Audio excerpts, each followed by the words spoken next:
제가 오늘 주신 말씀을 묵상하면서 문득 10년 전쯤에 읽었던 책이 하나가 생각이 났는데, 나는 매일 엄마와 밥을 먹는다 라는 책, 10년 전쯤에 읽었던 책이에요. 당시 이 책의 저자는 94세 된 어머니를 10년째 모시고 살던 65세의 아들이었습니다. 이 노년의 아들이 홀로 어머니를 모시게 된 사연이 참 기구해요. 10년 전에, 그때부터 이제 10년 전에 치매에 걸린 어머니를 모시고 병원에 갔는데, 의사가 어머니 증세가 너무 심해서 길어야 1년 정도 사실 거라고, 당시 94세였으니까 1년 정도 사실 거라고 했답니다. 그래서 아들은 어머니의 남은 1년을 잘 모시자는 생각으로 자기 집으로 모시고 옵니다. 그렇게 처음에는 모든 가족이 병든 노모를 돌보았대요. 그런데 의사의 말과는 달리 2년이 지나도록 어머니가 돌아가시지 않았고, 그 치매 환자로 인해서 가족들의 고통이 너무나 컸다고 합니다. 그러면 보통은 치매든 부모님을 요양원에 모시죠. 다른 가족의 삶이 다 망가지기 때문에 그렇게 합니다. 그런데 저자는 그렇게 할 수 없었다고 해요. 왜냐하면 먼저 돌아가신 아버지도 치매 환자였는데 요양원에 맡겼다가 임종도 지키지 못해서 그게 너무 마음이 아팠대요. 요양원에 모시면 그렇게 되기 쉽죠. 그래서 그는 조그만 아파트를 따로 얻어서 어머니와 단둘이 살겠다 이렇게 가족들한테 얘기하고 둘이서 이제 단둘이 사는데, 그때부터 힘겨운 삶이 시작된 거예요. 잘 다니던 회사 임원 자리도 내려놓고, 치매 걸린 어머니를 어떻게 혼자 둬요? 그러니까 임원 자리도 내려놓고 정성을 다해 모셔요. 그런데 어머니 병세는 점점 더 심해졌고, 저자는 너무나 힘들어서 이가 9개나 빠졌답니다. 그만큼 힘들었다는 거죠. 그런 수고도 몰라주고 어머니가 식사를 다 드시고는 돌아서서는 왜 밥을 안 주냐고 고함을 치고, 그런 분들이 흔하죠. 치매 환자들이. 몇 시간이나 정성을 들여서 만든 음식을 맛없다고 내동댕이 치고, 남에게는 저 자식이 나를 매일 굶겨 죽인다고 말을 하고. 그런데 그건 아무것도 아니었대요. 어머니가 밤 10시부터 새벽 2시까지 잠을 안 주무시고 라이브 쇼를 한답니다. 라이브 쇼. 그게 뭐냐? 옷을 다 벗고 방바닥에 변을 보고는 그대로 앉아 버린대요. 그 변 위에. 그러면 그 저자는 그 어머니를 붙들고 화도 내고 울기도 하고 온몸을 씻겨야 했대요. 그때마다. 대소변이 묻은 어머니의 몸과 그 옷을 씻을 때마다 저자는 제발 빨리 그 강을 건너서 아버지한테 가라고 소리쳤대요. 빨리 죽으라는 거죠. 단지 아들이라는 의무감으로는 견딜 수 없는 세월이었다고. 그렇게 10년이 될 줄 알았으면 시작도 안 했을 거라고. 솔직하게 고백을 했어요. 그래서 저자는 어머니를 징글맘이라고 불렀습니다. 징글맞은 엄마다. 그가 어머니를 징글맞은 존재로 부르면서도 문득문득 긴 세월을 희생하면서 사남 1녀 자식을 억척스럽게 길러낸 그 생각을 하면 항상 죄송한 마음이 들었대요. 그래서 이렇게 자책을 하죠. 분명히 내가 사랑하는 어머니인데 당신을 향해 증오와 분노의 참말을 거침없이 내뱉는 내 얼굴은 악귀를 닮은 것 같다. 그래서 거울 보기가 두렵다. 지금 내가 징글맘이라고 불러도 언제나 훌륭하고 헌신적이었던 사랑하는 내 어머니이시지 않은가. 너무나 자책이 들은 거예요. 그래서 자책과 좌절이 반복되던 어느 해 여름 너무 힘이 들어서 자살 충동에 시달렸대요. 이젠 더는 못하겠다. 이젠 더는 그냥 죽자. 그때 성경 한 구절이 그를 다시 살게 했다고 합니다. 그게 오늘 본문 6절이에요. 이분들인데 이분들. 저자를 살게 한 오늘 말씀 본문 6절에 너는 피투성이라도 살아있으라. 다시 이르기를 너는 피투성이라도 살아있어라. 이 한 구절의 말씀이 10년의 모진 세월을 견딜 수 있게 했다고 고백합니다. 여러분, 지금 이 말씀이 저자에게 힘을 주었던 이유가 뭡니까? 누구든 이 말씀의 뜻이 삶이 너무나 고통스러워서 온몸에 피가 낭자하게 퍼졌어도 하나님은 우리에게 어떻게든 살아야 한다고 말씀하신다고 믿기 때문이죠. 내 삶이 너무나 고통스러워 견디기 힘들어도 죽지 말고 끝까지 살아남으래요. 그런데 제가 이 말씀을 처음 읽었을 때는 도무지 이해가 되지 않았어요. 우리가 성경을 통해서 잘 알고 있듯이 이 생을 마치고 나면 다음 생은 너무나 영광스러운, 너무나 좋은 곳에서 너무나 영광스럽게 그렇게 살게 되잖아요. 성도에게 이 세상은 그냥 환난과 고통의 장이지 천국 같은 삶이 아니거든요. 그런데 왜 하나님은 끝까지 살아남으라고 할까, 이 세상에? 이렇게 고통스러운데. 이 책의 저자뿐만 아니라 중한 병을 앓는 사람이 가족 중에 있거나 그 사람을 오랜 시간 간병하는 가족들의 얘기를 들어보면 모두가 다 지옥 같은 삶을 살아요. 지난주에 TV를 보니까 마라톤 영웅 이봉주 씨의 근황이 나오던데, 그는 원인을 알 수 없는 희귀한 병에 걸려서 목이 저렇게 90도로 꺾인 채 살아야 했대요. 4년을. 원인을 모르니까 병원에서 치료 방법도 주지 않았고, 그래서 그 아내가 뭐 식이요법도 하고 매일 그렇게 주물렀다네요. 온몸이 마비가 된 거니까 매일 주물렀대, 매일. 그래서 이렇게까지 지금 회복이 돼서 TV에 나온 거예요. 이봉주 씨가 저 TV에 나와서 처음 한 말이 뭐냐면 4년간 지옥에 갔다 왔다. 그만큼 고통스러운 삶을 살았다는 뜻 아닙니까? 그런데 하나님은 그런 고통 속에서도 반드시 살라고 말씀을 하세요. 그리고 주말이 되어서 지난주 주말에 그것이 알고 싶다를 보았는데 그 방송에서도 지옥에 살고 있는 수많은 사람들 얘기가 나왔어요. 가진 게 너무나 없어서 대출업체로부터 고작 20만 원을 빌린 사람의 사연. 그런데 이자를 제때 갚지 못해서 빚이 몇 천만 원으로 불어났대요. 그런 대부업자들 많잖아요. 살인적인 이자. 20만 원 빌렸는데 몇 천만 원으로 불어났대요. 그때부터 악몽 같은 일이 시작이 됐는데, 대부업자는 채무자에게 차용증을 들고 사진을 찍도록 했대요. 여기 차용증 딱 들고 사진을 찍게. 그래서 그 사진을 찍어서 채무자 지인들에게 다 보내.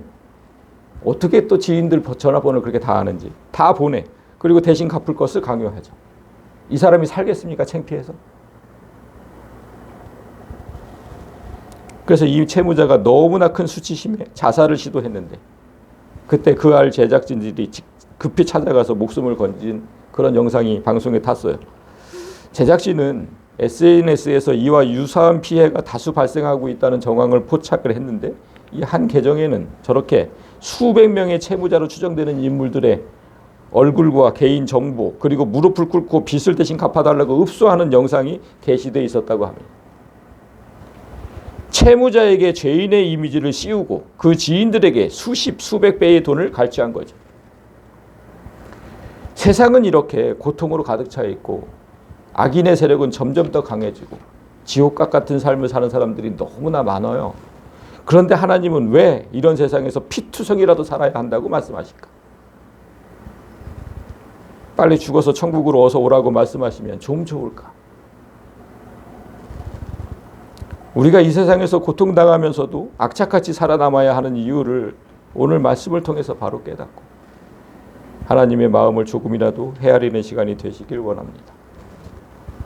1절부터 보시면, 또 여호와의 말씀이 내게 임하여 이르시되 인자야 예루살렘으로 그 가증한 일을 알게 하여라. 오늘 본문 전에 15장을 보시면 하나님께서 예루살렘의 멸망을 선포하시는 장면이 나와요. 그들을 열매 없는 포도나무에 비유를 하시는데, 포도나무 여러분들 많이 보셨을 거예요. 저 포도나무는 포도라는 열매가 귀한 것이지 나무 자체는 쓸데가 하나도 없죠. 실제로 포도나무는 곱게 뻗은 나무도 아니고 너무 무르기 때문에 목재로 쓰기에도 부적합하다고 얘기합니다. 따라서 열매를 맺지 못하는 포도나무라면 불에 던져서 땔감으로 사용할 수밖에 없다고 하나님께서 이스라엘에게 말씀하신 거예요. 하나님 자녀다운 모습을 찾아볼 수 없는 그런 성도들은 멸망의 길로 갈 수밖에 없다고 말씀하신 겁니다. 이 멸망의 선포 이후에 오늘 본문이 있는 것인데, 처음부터 하나님의 섭섭한 마음이 기록되어 있어요. 이스라엘에게 되게 섭섭하대. 하나님께서. 지금까지 내가 너희를 어떻게 길렀는데 너희가 이럴 수 있느냐고. 그 섭섭한 마음을 지금 토로하시는 거예요. 그래서 에스겔에게 이렇게 말씀하신 거죠. 인자야, 이 백성이 얼마나 가증한 일을 했는지 똑바로 알게 해라. 하나님은 지금 에스겔을 인자라고 부르셨는데 우리가 인자라는 단어에 대해서 알아본 적이 있습니다. 마가복음 2장 28절 이 구절을 설명드리면서 이러므로 인자는 안식일에도 주인이니라 이 말씀을 나눌 때 예수께서 왜 인자라는 단어를 사용하셨는지 알아보았는데 그냥 요점만 얘기하면 인자, 사람의 아들이죠. 그래서 이 단어는 예수께서 나는 분명히 하나님이지만 지금은 사람으로 왔다는 것을 강조하실 때 그때 사용한다고 했습니다. 그래서 안식일은 분명히 하나님의 날이죠. 우리가 지금 주일이라고 부르잖아요. 주의 날, 하나님의 날이에요. 그런데 그날 안식일 날 사람을 살리는 날이라는 점을 강조하시기 위해서 그래서 인자라는 개념을 사용하셨다고 얘기했습니다. 예수님은 실제로 그래서 주일에 부활하시면서 사람을 살리셨고 그래서 인자라는 단어는 하나님이면서 사람인 존재 즉 구원자를 뜻하는 단어라고 말씀드렸어요. 여러분 사람을 구원하는 일은 하나님만의 본질만으로는 할 수 없다고 했어요. 하나님의 본질만으로는 사람을 구원할 수가 없어요. 반드시 하나님이면서 사람이어야만 합니다. 그런 자가 구원자가 될 수가 있는 거예요. 그런데 에스겔서에는 이 인자라는 단어가 총 90회 정도 등장을 해요. 제일 많이 등장해요. 성경 전체에서. 지금 에스겔은 예루살렘 백성들과 함께 바벨론 포로로 잡혀 있는 상태예요. 그런데 하나님께서 에스겔을 인자라고 부르신 거죠. 인자. 그럼 무슨 뜻이겠습니까? 백성들에게 구원을 선포하는 구원자의 역할을 맡기시겠다는 뜻이죠. 15장에서 멸망을 선포하신 하나님께서 금방 인자야 하시며 구원을 선포하시잖아요.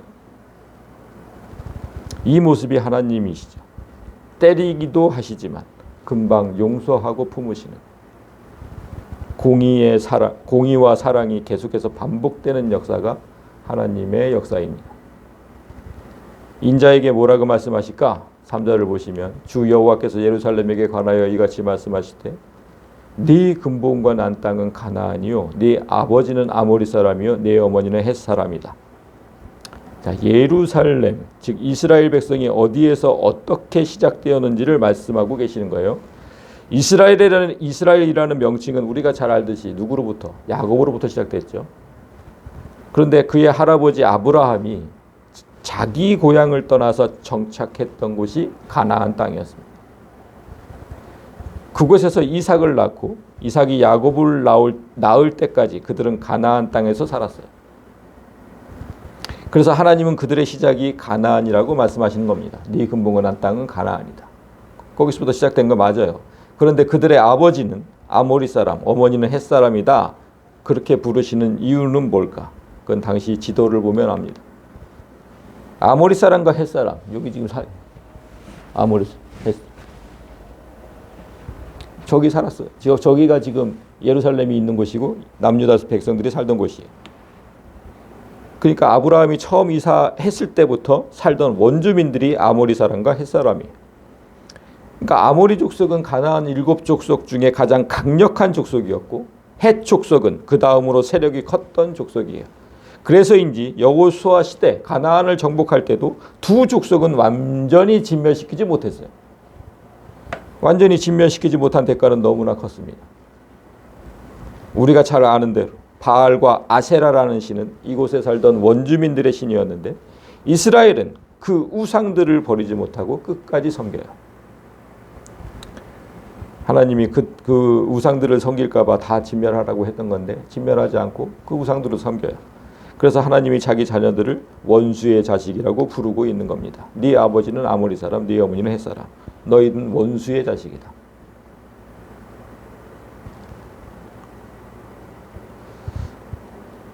하나님께서 이 말씀을 하실 때 어떤 심정이셨겠어요, 여러분?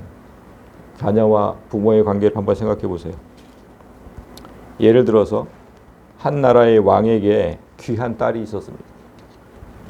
그런데 그녀가 엄격한 왕가의 법도와 답답한 궁의 생활이 싫어서 뛰쳐나갔다고 가정해 봅시다. 서두에 말했듯이 이 세상은 악으로 넘쳐나요. 그런 세상에서 불량배들과 어울리기 시작하더니 나중에는 궁전의 부모는 안중에도 없고 난폭하고 음란한 남성들이 그녀의 전부가 됩니다. 불량배들은 그녀가 왕의 딸인 것을 알고는 그녀와 합세해서 왕을 대적하고 나라를 찬탈하려고 합니다. 그러자 왕은 신하를 보내서 선전포고해요. 이제 너희 모두를 진멸할 것이다. 그리고 마지막으로 눈에 넣어도 아프지 않을 딸에게 이렇게 말합니다. 너는 나의 품에서 자랐지만 이제 너의 아버지는 조폭이고 너의 어머니는 창녀다. 네가 스스로 왕의 자녀라는 신분을 버렸으니 나를 원망하지 말아라. 지금 그 말이 있습니다. 이 말을 할 때 아비된 왕의 가슴이 얼마나 찢어졌겠습니까? 그리고 그 딸을 키웠던 지난 날을 뒤돌아보는 것이 다음 구절이에요. 네가 난 것을 내가 말해볼까? 네가 날 때 네 배꼽줄을 자르지 아니했고 너를 물로 씻어 정결하게 하지 아니했고 네게 소금을 뿌리지 아니했고 너를 강보로 싸지도 않았어. 무슨 말일까요? 여기서 지금 왕의 딸 그 출생 비밀이 드러나고 있는 겁니다. 너는 원래 내 자녀가 아니었다는 뜻입니다. 이 세상에 버려진 아이를 데려다가 왕가의 신분을 주고 애지중지 키운 거예요. 이 말씀은 이스라엘이 애굽으로 가서 400년이 넘도록 종살이 하던 때를 지금 비유하신 것인데, 자, 탯줄도 자르지 않았다. 정상적인 출산이 아니었다는 것을 뜻하죠. 죄의 세상에 고통스럽게 태어났는데 물로 씻어줄 사람도 없었고 몸에 해로운 박테리아가 번식하지 못하도록 소금으로 닦아주어야 하는데 그러지도 못했고 포대기로 싸지 못해서 그 약한 피부가 온갖 더러운 환경에 노출되어 있었다. 너는 그렇게 태어났다. 그게 우리예요. 이렇게 이스라엘은 태어나자마자 험한 세상에 버려졌던 존재예요.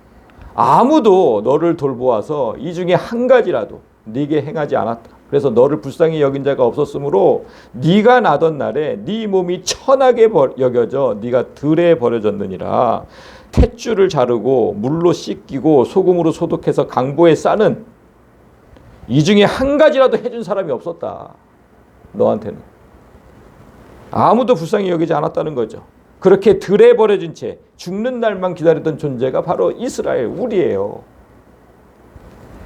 우리가 성경에서 보았듯이 이스라엘 백성의 숫자가 많아지자 애굽의 왕이 어떻게 했습니까? 자, 성도 숫자가 많아지면 이 사탄이 어떻게 하는지 잘 보세요. 그들의 생명과 인권은 안중에도 없고 태어나는 아이마다 가차없이 죽였습니다. 그래서 이 시대 교회에 새 신도가 없는 거예요. 그렇게 취급해도 괜찮은 존재가 바로 이스라엘이었어요. 평생 뼈 빠지게 일하지만 자식들이 죽어나가도 한마디도 할 수 없는 존재들이 그들이에요. 지금 오늘 똑같아요. 우리가 얼마나 고생하며 삽니까 지금. 근데 어떤 고통을 당해도 우리는 한마디를 할 수 없어요. 그렇게 살아가고 이 세상이 그런 세상인데 지금 하나님은 우리 삶이 어떠한지 너무나 잘 표현하고 있는 거예요. 물로 씻기고 소금으로 소독하지 못해서 우리의 육체는 툭하면 다치고 병들죠. 아니 현대의학으로도 고칠 수 없는 저렇게 치매에 걸리고 못 고치잖아요. 현대의학으로도. 그리고 원인을 알 수도 없는 병에 걸리기도 하고 그 병에 걸린 가족 때문에 온 가족의 삶은 피폐해지고 또 그 삶을 강보로 쌓아주지 못해서 포대기로 감싸주지 못해서 많은 사람이 악한 세력으로부터 온갖 유린을 당하다가 목숨을 잃어요. 누가 하나 포대기로 감싸주지 않아요. 그렇게 당할 수밖에 없는 존재들이 우리예요. 이 세상에 태어난 우리. 우리가 아무리 비참하게 산다 해도 우리의 자식들이 죽어나가도 이 악한 세상의 주인은 까딱하지 않아요. 사탄은 오히려 이 세상을 말하기를 약한 사람은 강한 사람에게 먹힌다는 약육강식의 세계라고 천명하고 있습니다. 그런 들판에 우리는 버려졌고 혼자의 힘으로 어떻게든 살아가야 하는데 그때 하나님이 오셔서 이렇게 말씀하셨다는 겁니다. 내가 네 곁으로 지나갈 때 네가 피투성이가 되어 발짓하는 것을 보고 네게 이르기를 너는 피투성이라도 살아있어라. 다시 이르기를 너는 피투성이라도 살아있어라. 이제 갓 태어난 아이를 물로 씻어주는 이도 없고 강보에 싸주는 이도 없어서 낳은 상태 그대로 피투성이로 있어요. 그 상태로 들판에 버려져서 발짓하고 있는 아이의 모습이 하나님 보시기에 우리의 모습이었다는 겁니다. 광야에 버려져서 아무도 돌보지 않는 생명이 꺼져가는 사람을 보시고 어떻게든 살아야 한다고 말씀하셨어요. 너는 반드시 살아야 한다. 다시 한번 말씀하시죠. 너는 어떻게든 꼭 반드시 살아야 한다.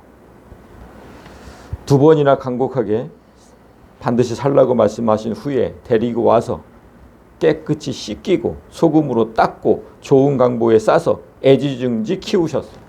이 아이가 나중에 어떻게 되었을까? 내가 너를 들의 풀같이 많게 하였더니 네가 크게 자라고 심이 아름다우며 유방이 뚜렷하고 네 머리털이 자랐으나 네가 여전히 벌거벗은 알몸이었다.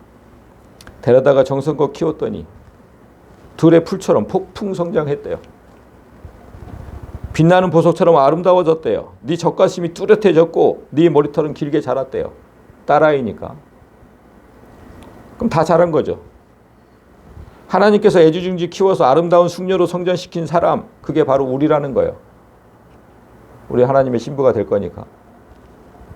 그런데 이상한 게 있죠. 왜 다 자란 처녀임에도 불구하고 너는 아직도 여전히 벌거벗은 채로 있다고 말씀하실까? 벌거벗은 핏덩이를 데려다가 키우긴 했는데 옷 한 벌 안 주셨다는 뜻일까요? 그건 아닌 것 같아요. 왜냐하면 다음 절을 보니까 옷을 주셨다는 기록이 또 방금 나옵니다. 내가 네 곁으로 지나며 보니 네 때가 사랑을 할 만한 때라. 내 옷으로 너를 덮어 벌거벗은 것을 가리고. 사랑을 할 만한 때, 즉 성숙한 여인이 되었을 때 옷 한 벌을 주셨다는 겁니다. 하나님께서 우리를 데려다가 키우셨는데 다 자랄 때까지는 옷 한 벌 주지 않으시다가 성숙한 나이가 되어서야 옷을 주셨대요. 이걸 대체 어떻게 받아들여야 할까? 이 말씀의 의미를 알려면 벗었다는 의미가 무엇인지부터 생각해 봐야 돼요. 우리가 벗었다는 거, 조지신학에서도 배운 적이 있어요. 창세기 20장 25절을 보면 아담과 그의 아내 두 사람이 벌거벗었으나 부끄러워하지 아니하니라. 아담과 하와가 죄를 짓기 전에는 벌거벗었음을 부끄러워하지 않았어요. 그들이 사탄의 꼬임에 넘어가서 선악과를 먹고 난 후에 부끄러움을 알게 되죠. 그래서 했던 게 제일 처음에 했던 게 중요 부위를 가린 거죠. 이에 그들의 눈이 밝아져 자기들이 벗은 줄을 알고 무화과 나무 잎을 엮어 치마로 삼았더라. 중요 부위를 가렸다. 그런데 여기서 또 이상했던 게 하나님은 이들이 벗은 줄을 알게 되었다는 사실을 알고 분노하셨다는 거죠. 이르시되 누가 너의 벗었음을 네게 알렸느냐? 내가 네게 먹지 말라 명한 그 나무 열매를 네가 먹었느냐? 왜 하나님은 사람이 벗었다는 사실을 안 것에 화가 나셨을까? 아담과 하와도 사랑을 할 만큼 다 자란 성인이었잖아요. 그 벗었음을 부끄러워하고 생식기를 가린 행동이 그렇게 잘못된 거예요? 왜 화를 내셨을까요? 하나님은.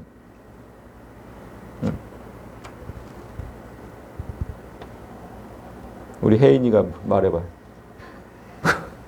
딱 비슷한 나이인 것 같으니까. 혜인아, 벗었음을 알았다는 게 하나님이 화낼 일이에요? 아니죠. 근데 왜 하나님은 화를 내셨을까? 그래서 이런 게 정말 중요해요. 여러분, 선악과의 정식 명칭이 성경에 보면 이렇게 나와요. 선과 악을 구별하는 열매라고. 아담과 하와가 선악과를 먹었다는 의미는, 아담과 하와는 선은 알고 있었거든요. 어떻게 알고 있어요? 하나님을 아니까. 선하신 하나님. 그러니까 선은 알고 있었어요. 그런데 저 선악과를 먹으면서 비로소 악을 알았다는 뜻입니다. 인간은 경험하지 못한 것을 구별할 수가 없어요. 예를 들어서 짠맛을 한 번도 경험하지 못한 사람이 짜고 싱겁다는 의미를 알 수 있을까? 짜고 싱겁다는 의미는 짠 것을 먹어본 사람이 아는 거예요. 그러니까 경험하지 못한 것은 인간은 알 수가 없어요. 그래서 아담과 하와가 선하신 하나님만 알고 있을 때까지는 선과 악이 무엇인지 구별하지 못했어요. 그런데 어떤 열매를 먹었더니 갑자기 선과 악을 구별할 수 있게 되었대요. 그렇다면 그 열매가 무슨 열매였을까? 당연히 선악과는 악과였던 거예요. 악한 열매였던 거예요. 악한 열매. 그걸 따먹은 거예요. 그 악을 먹고 나서 경험을 하니까 이제 구별할 수 있게 된 거예요. 선과 악을. 그렇게 인간이 악을 알았을 때 원래는 인간의 육체에 없었던 죄의 상징이 갑자기 육체 한가운데 생겼어. 그게 바로 생식기예요. 그래서 하나님이 아담과 하와를 찾아오셨을 때 그들은 그 무엇보다 죄의 상징인 그 생식기를 가리는 일부터 했어야 했다.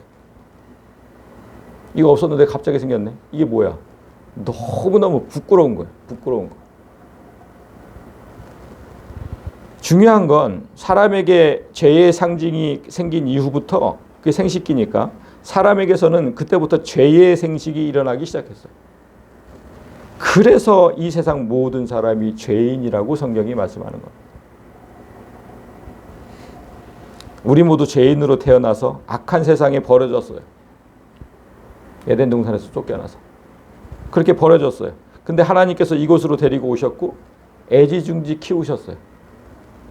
그리고 때가 되어서 옷 한 벌을 주시는데 그 때가 언제라고 했습니까? 사랑을 할 만한 때. 그때 옷을 주셨대요. 그런데 여기서 말씀하시는 사랑은 누구와의 사랑을 말하는 걸까? 뭐 사람끼리? 남자 여자와의 사랑? 그거 얘기하는 거예요? 그거 아니잖아요. 성경은 늘 두 가지 사랑만 말씀을 하세요. 하나님을 사랑하고 사람을 사랑하는 것. 그 사랑을 할 만한데. 먼저 하나님을 사랑한다는 거, 그걸 무엇으로 할 수 있습니까? 내가 하나님을 사랑해요. 이걸 뭘로 판단할 수 있어요? 성경이 이렇게 얘기를 해요. 하나님을 사랑한다는 것은 이것이야. 우리가 그의 계명들을 지키는 것. 하나님을 사랑하는 사람은 하나님 말씀대로 살아가요. 그렇게 살아가려고 노력을 해요. 내 삶에 말씀이 하나도 없는데도 나는 하나님을 사랑해. 이렇게 얘기하지 마세요. 그건 거짓이에요. 그리고 사람을 사랑하는 것도 마찬가지예요. 누구든지 하나님을 사랑하노라 말하고 그 형제를, 사람을 미워하면 이는 거짓말하는 자다. 보이는 사람을 사랑하지 못하면서 보이지 않는 하나님을 어떻게 사랑할 수 있느냐. 여러분 주위에 있는 사람들, 지금 눈에 보이는 그 사람들, 여러분 지금 눈에 보이는 이 사람들, 그 사람들을 사랑하지 않으면서 보이지 않는 하나님을 사랑할 수는 없어요. 그건 불가능하고, 그렇게 말하면 거짓이라 그러잖아요. 거짓. 그건 거짓이다. 우리가 하나님을 사랑하고 사람을 사랑하는 그 사랑을 나눌 수 있을 때가 성숙한 때이다. 성숙한 때. 그리고 그때가 옷 한 벌을 받을 수 있는 때이다. 왜 그때라야 옷을 받을 수 있을까? 왜 그래요? 그 옷이 사람의 옷이 아니라 내 옷, 하나님의 옷이기 때문에 그래요. 하나님을 온전히 사랑하고 사람을 온전히 사랑할 수 있는 그때 우리는 하나님의 옷을 입게 되는 거예요. 그래서 우리는 어쩌면 아직도 발가벗고 있는 줄도 모릅니다. 다 발가벗고 있는지도 몰라요. 언제까지 발가벗고 있겠습니까? 언제까지? 언제 우리는 사랑을 할 수 있을 만큼 성숙해질까? 성숙하지 않아서 하나님께서 옷을 입혀주시지 않으면 우리는 늘 발가벗고 다녀야 해요. 아담과 하와는 부끄러운 줄 알고 급히 죄를 가렸잖아요. 그런데 우리는 죄를 짓고 살면서도 부끄러운 줄도 모르고 가릴 줄도 몰라요. 하나님께서 옷을 입히시는 그날 우리가 어떻게 되는 줄 아세요? 그게 다음 절이에요. 너한테 내가 맹세하고 언약을 하는데 너를 내게 속하게 하겠다. 나 주 여호와의 말이다. 하나님께 속한 사람, 저걸 직설적으로 표현하면 너는 내 것, 이런 뜻이에요. 그러니까 하나님이 우리를 신부로 맞아들이겠다는 뜻이에요. 그 신부를 어떻게 대하는지 오늘 본문 이후를 보면 너무 9절부터 너무나 자세하게 기록되어 있어요. 자 보세요. 내가 물로 네 피를 씻어 없애고 네게 기름을 바르고 수놓은 옷을 입히고 물범의 가죽신을 신기고 고운 배로 두르고 모시로 덧입히고 폐물을 채우고 팔고리를 손목에 끼우고 목걸이를 목에 걸고 코고리를 코에 달고 귀걸이를 귀에 달고 화려한 왕관을 머리에 씌웠나니 이와 같이 네가 금 은으로 장식하고 고운 배와 모시와 수놓은 것을 입으며 또 고운 밀가루와 꿀과 기름을 먹음으로 극히 곱고 형통하여 왕후의 지위에 올랐느니라. 우리가 사랑을 할 만한 때가 되면 하나님은 우리에게 최고급 옷과 폐물을 주시고 왕관을 씌우시고 왕후의 지위에 올리신다는 거예요. 우리가 하나님의 우편에 앉아 있다는 것은 바로 이 왕후의 자리예요. 에베소서에 보면 우리가 하나님 우편에 앉아 있다고 기록되어 있거든요. 그 왕후의 자리. 여전히 사랑을 할 만한 때가 못 돼서 발가벗고 사는 성도들에게 이런 자리는 오지 않아요. 말씀을 이제 맺겠습니다. 오늘 하나님께서 이 악한 세상에서 쓰러지고 넘어져 피투성이가 되더라도 굳세게 살아남아야 한다고 하신 이유는 사랑을 할 만한 때를 기다리고 계시기 때문이에요. 그때까지는 어떻게든 살아있어야 된다. 왕후가 돼야 될 거 아니냐. 전도서 12장 7절을 보면 분명하게 말씀하세요. 흙은 전에 있던 대로 땅으로 돌아가고 영은 그것을 주신 하나님께로 돌아간다. 우리의 육체는 흙으로 돌아가요. 죽으면. 그런데 우리의 영혼은 하나님께로 돌아가요. 하나님께 돌아가야 하는 우리가 하나님을 사랑하지 않은 채로 갈 수 있습니까? 하나님께 돌아가야 된다니까요, 여러분. 하나님은 첫 번째 아담과 영원한 사랑을 나누는 것에 실패하셨어요. 그런데 그건 의도된 실패였죠. 두 번째 아담인 우리를 악한 세상에 두시면서 왜 두셨어요? 악을 경험하게 하시려고. 말했잖아요. 경험하지 못하면 우리는 모른다고. 악을 경험하게 하시려고 이 세상에 두신 거예요. 그래서 악이라는 게 사람을 얼마나 고통스럽게 만드는지 뼈저리게 느끼라는 거예요. 다시는 악을 쫓아가지 않게. 아담이 악을 쫓아갔잖아. 첫 번째 아담이. 그래서 첫 번째 아담처럼 악을 쫓아가지 않고 하나님만 영원히 사랑할 수 있도록 우리가 지금 여기서 악을 체험하는 거예요. 이 땅의 삶은 그 영원한 사랑을 위해 존재하는 단련장 같은 곳이에요. 그래서 욥의 고백처럼 용광로 같은 삶 속에서 달궈지고 연단되어서 순금처럼 나오는 그때. 그때가 바로 우리가 사랑을 나눌 만한 때래요. 그렇게 성장할 때까지 하나님은 우리 곁에 늘 머무시면서 지키신다고 말씀하신 것이고, 그러니까 여러분 괴롭고 힘들더라도 조금만 더 버티시길 바라요. 서두에 제가 말씀드린 저 치매 어머니를 돌보던 아들, 그리고 원인 모를 병에 걸린 남편을 지극정성으로 돌보던 아내, 그들은 모두 지옥 같은 세월을 사랑을 실천하면서 견뎌냈어요. 그렇게 그들은 하나님과 사랑을 나눌 수 있는 만한 때로 한 단계 도약한 겁니다. 우리도 그렇게 살기를 원해요. 구약의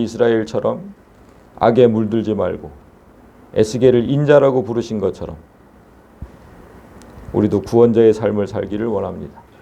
이 세상에 고아처럼 버려진 우리를 위해서 십자가에 못 박히신 예수 그리스도 그 사랑을 기억하면서 여러분 모두가 피투성이 인생의 단련장에서 잘 버티고 견뎌내서 사랑을 할 만한 때로 성장하고 하나님과 영원한 사랑을 나누시기를 주님의 이름으로 간절히 소망합니다.